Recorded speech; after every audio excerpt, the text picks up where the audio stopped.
Live video time. It's been a while. I know maybe some of you have enjoyed the break, but I have been feeling really compelled for the last couple weeks to do a video, and honestly I've just put it off. So here I am doing the video. I want to talk for just a minute on slavery in the United States of America. A couple months back, maybe a month and a half ago, I spoke to my pastor, and in all honesty, my pastor was preaching on slavery in other countries, and he was preaching on how we need to fight to get these slaves set free in other countries as well as in the United States. And as he was preaching, I kept thinking he was going to greatly discuss the amount of slavery inside of our jail system, 2.3 million slaves in our jail system in the United States. And at the end of this message, I realized that he was not going to be discussing our jail system. And at the end of the message, I felt compelled to go and speak to him. And I got up and I went to the front of the sanctuary and I asked him if he was willing to talk with me about the jail system slavery. I really thought that he was going to have some form of an understanding of what I was getting at, and I realized quickly that he had no idea what I was talking about. And in fact, his response was that he truly believes that those who are incarcerated in the United States are incarcerated because they belong in jail. And then he went on to explain to me that, he understood where I was coming at, that he had been following my political page, and he understood I was going into a realm that he wasn't able to go into. He was speaking throughout the message that there were thousands of slaves in the United States, private slaves. And I wanted to challenge him, and Pastor Michael, if you're watching this, or if you do log on later and watch this, which I believe you will, I challenge you to watch the video I posted about the jail slavery system in the United States, how the people are incarcerated are being used for 10 cents an hour is what they're being paid. They're being used by huge corporations to make trillions of dollars for our nation. It's not going to help the homeless. It's not going to help the poor. It's going to line the pockets of the wealthy of this nation. And anytime you introduce money without accountability, you typically will end up with a result of abuse to the people. And that's exactly what we see here right now in the jail system. So I've been doing some reading about this, and I've been really bothered by a few things within the church. I've always been one to question authority. That's just my nature. That's just who I am, which makes me hopefully a very good American in the end, because Americans who used to be British, for those who don't know, we didn't run around screaming like Paul Revere didn't run around screaming the British are coming, because he was British. He was rejecting, and as the other soon-to-be Americans were at their time, also rejecting the British ways and the British oppression. And I hope that that in the end means that I am a good American, that I would have been a good former British and now American. At any rate, so I've been reading about this slavery within the jails, and 2.3 million people are being incarcerated in these jails and being held actually as slaves in our jail system. And, I kept thinking, did Jesus really get political? Did he address the political things of the day and age? Well, if he didn't, he probably would not have been murdered. So I'm going to just go out on a limb and say he did. But let's just quote him on one or two things here. So the day and age that he was in, the Pharisees and the Sadducees were the rulers of that day. And he said to them, "Woe to you, teachers of the law and Pharisees." So he maybe nowadays would have been speaking to like a federal judge or a police officer. "Woe to you, teachers of the law and Pharisees, you hypocrites!" Exclamation point.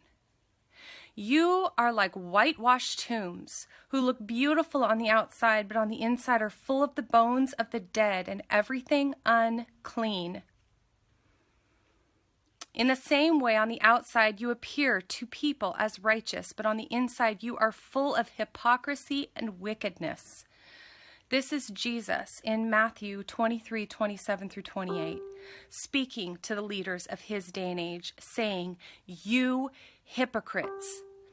So as I'm reading this and as I'm just really compelled to study into politics and Jesus, I'm asking myself the question, why did my pastor say to me when I approached him last month? In our conversation, he said, I can only get so political from the pulpit. There are a lot of things I have to stay out of. I didn't anticipate that response, and until this year, I have not been a very political person, so much education has happened in the last year. Thank you, Ammon and Ryan Bundy. They have been 99% of my education from behind bars.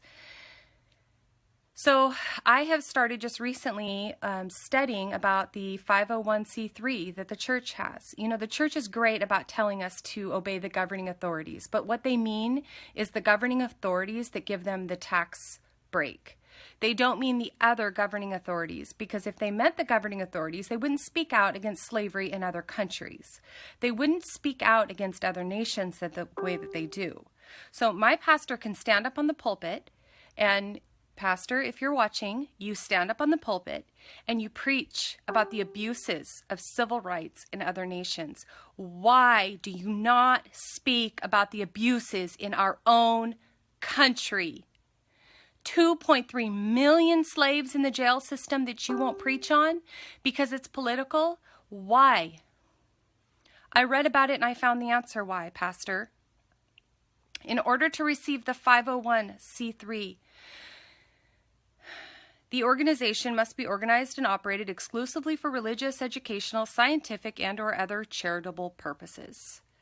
No substantial part of its activity may be attempting to influence legislation. Could that be why we don't deal with the fact that we are having a bigger session of murdering in our nation with the unborn? Then you want to go back and talk about the Jews? Could that be why you don't address what's going on with the unborn and the abortions of our nation? Could that be why you don't challenge people from the pulpit to stop paying their taxes, to stand up and protest like our founding fathers protested, not a rally, a protest that is to bring about change? Could that be why? Okay, the next thing. The organization may not intervene in political campaigns. That means that your pastor cannot speak to you about the hypocrites that Jesus would have spoken to you about in Matthew that I just read a few minutes ago. So our pastors have allowed the love of money, our churches have allowed the love of money to silence them from the truth. Why are our pastors in 2016 not being threatened with death the way Jesus was? Why? Because they're not speaking for the unborn. They're not speaking against the abuses of the people. They're not speaking against the establishment. In fact, they're receiving a tax break from the establishment, which is why they won't speak out against them. The love of money is the root of all evil.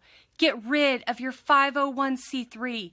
Get rid of the restrictions that say the organization may not intervene on political campaigns. Political campaigns set our laws. They set our laws in place. The church should be involved in political campaigns. It should be telling the people, this person I have studied in and out, and I'm telling you, they're going to protect our religious freedoms. They're going to protect the unborn. They're going to stand up for integrity. They're going to stand up for God.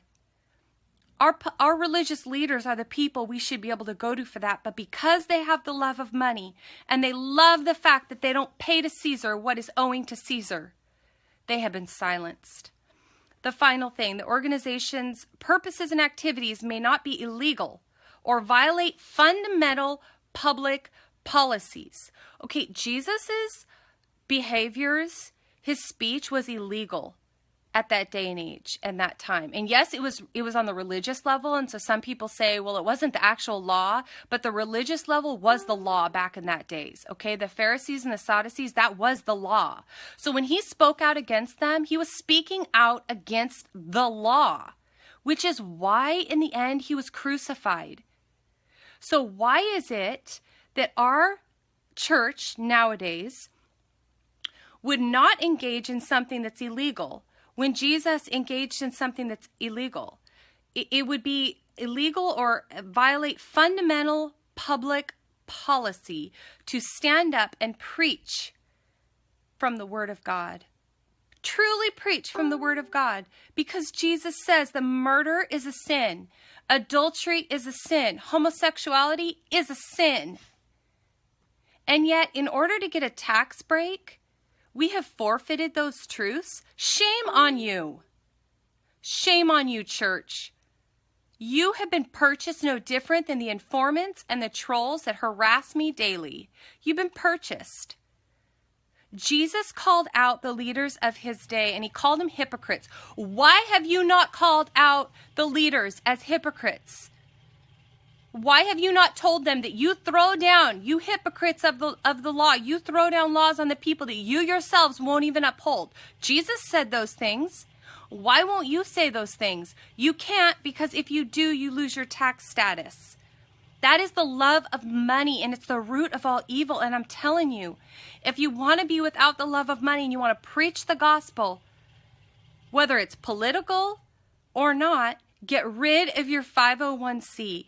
Until then, don't look down on me for taking a stand, because our founding fathers took many stands. And to every one of you Christians out there who wave your flags on the 4th of July and go to your barbecues, shame on you if you do nothing to uphold the rights that the founding fathers gave us. They gave us an obligation to uphold our rights, and our rights are gone. Our rights are gone. There are unjust laws in place that are unconstitutional, and it is only by we the people resisting and saying, I will not comply. Principled, godly people saying, I won't comply. When you try to walk me to those gas chambers, I will not comply. I don't care what church tells you that you need to obey the governing authorities, because that same church is calling out the governing authorities in other nations. Do you not see the hypocrisy? It is time for us as a people to say, I will not comply. I have God-given unalienable rights, and I'm going to live within those rights, and I'm not going to stand saying a piece of paper protects me. I'm protected because I breathe. My founding fathers did not fight over a tea tax. They fought over legislation without representation, and that's exactly what we have today with our legislators not representing us because they're all bought and paid for. Is Trump going to help us? I don't know. But I am sure as heck not going to put my money in his pocket and hope that he comes through. Because at the end of the day, he's just like the rest of them. It is up to the people. It is up to the people to unite, whether it's South Dakota, North Dakota, Florida, I don't care where it is. If the people are standing up, unite with them. Support them. Our founding fathers believed that if one state was being abused, that every state would unite and say, no, federal government, get back in the confines of the Constitution. You're out of line. And here, it doesn't even matter. In my own state, they just passed a law that I voted against saying, if a judge deems me unfit to own a gun, they can come in my house and take it away. The Constitution says any law that is made outside of the Constitution is no law at all. And we are to say, I will not comply. How dare you, to my state, to believe that you can vote my constitutional rights away? You can't vote my rights away. My rights are given to me by God. People within the church, it's time to wake up, because the day is going to come where you are ushered into a gas chamber like the Nazis. And at what point will your church say it's time to not comply? At the point where you've disarmed yourself and you've given over complete submission to your government? At the point where they're raping your children and plundering your homes? When will you say, I will not comply? Because right now, as long as our church has their 501c3, they will say, comply with this government, but challenge foreign governments. Pretty soon they will say, to even challenge your own. Wake up now before it's too late. Claim your unalienable rights. Life, liberty, property, those things are yours. Claim them. Live within them. Stand upon them. Be willing to die for them. Our founding fathers, the women I've been learning, the women stood up.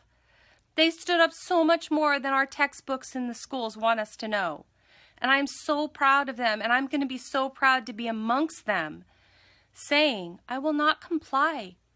Give me liberty or give me death. You're not going to walk me to a gas chamber, Pastor, just because you tell me the Bible says so. It's not going to be my family. It might be your family, but it won't be my family. So people out there, members of the church, get informed, get educated, study the Bible, study who Jesus was. He wasn't murdered for nothing. He was murdered because he spoke out against the church. He spoke out against the church. His own family rejected him. The Son of Man has nowhere to lay his head, right? Birds have homes, foxes have holes. The Son of Man has nowhere to lay his head. If you're comfortable within your church and you feel safe and secure, I just want to challenge you to look beyond the walls of your church and ask yourself, is your church really looking out for your best interest, or are they just looking out for their tax status?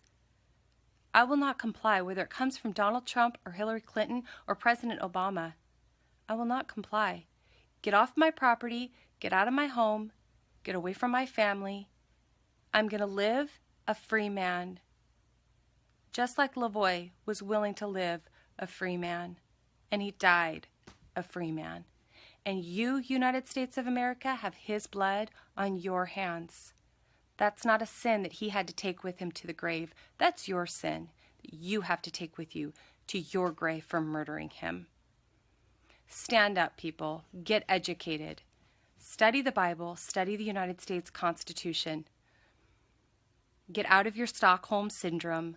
Go to chrisannhall.com. Start watching her videos. Understand your rights. Understand our founding fathers, the original intent, and stop being a sheep. You're being a part of the problem. Don't be a part of the problem. Be a part of the solution. Be one of the heroes. Be one of the great. Say to this nation, I will not comply. I will not comply with your unconstitutional laws. I will not be your slave any longer. That's it. That's my what's been on my mind this last couple days, and so I hope it encouraged somebody out there.